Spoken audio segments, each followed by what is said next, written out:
আমি এত ভরসা করেছিলাম, আর যে বৌমামা আমাকে এত বিশ্বাস করত, সেই আজকে ওই কামিয়ার কথায় নিজের শাশুড়িকেই ভুল বুঝছে। শাশুড়ি বলে বলবেন না মা।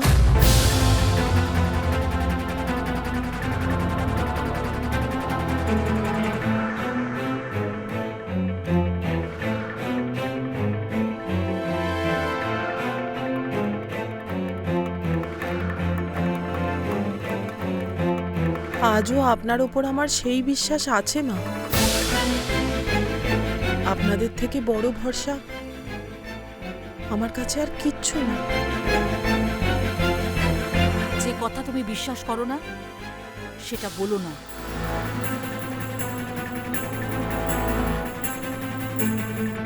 আমি মানি মা, কামিয়ার ওপর আমার আলাদা মতামতে আমি আমার প্রিয়জনদের অনেক কষ্ট দিয়েছি।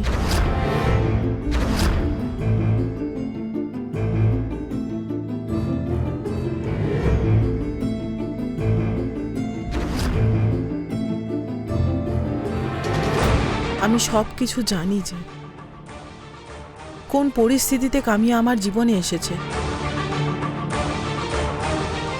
সব যন্ত্রণা আমি পেয়েছি, সব থেকে বড় ক্ষতি আমার হয়েছে। তাই তার যন্ত্রণাকে আমি আমার যন্ত্রণা অনুভব করি, তাকে বিশ্বাস করে নিয়েছি।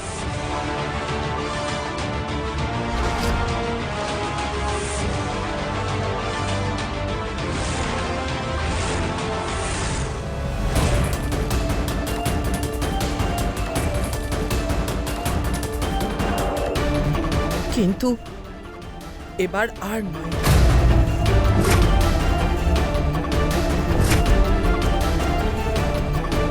মা, আপনার বলার আগেই কামিয়া আমাকে টাকা দেওয়ার কথা বলে দিয়েছিল,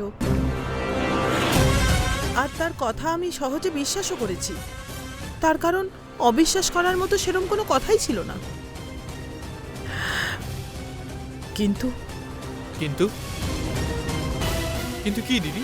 ও আমায় বলেছিল যে ও 2 লক্ষ টাকা ধার নিয়েছিল, কিন্তু সবাই যখন ওর কাছে সে কথা জানতে চাইল, তখন সে 2 লক্ষর জায়গায় 13 লক্ষ বলল।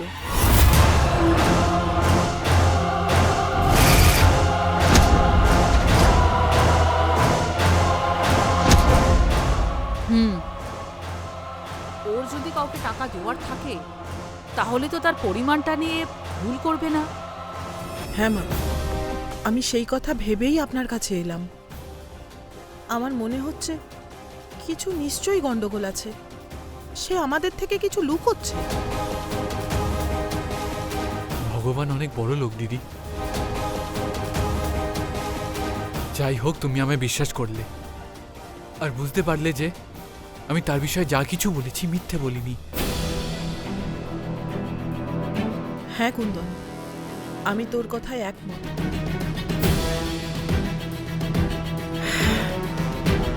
আমি বোধহয় তাকে প্রয়োজনের থেকে একটু বেশিই বিশ্বাস করে ফেলেছি।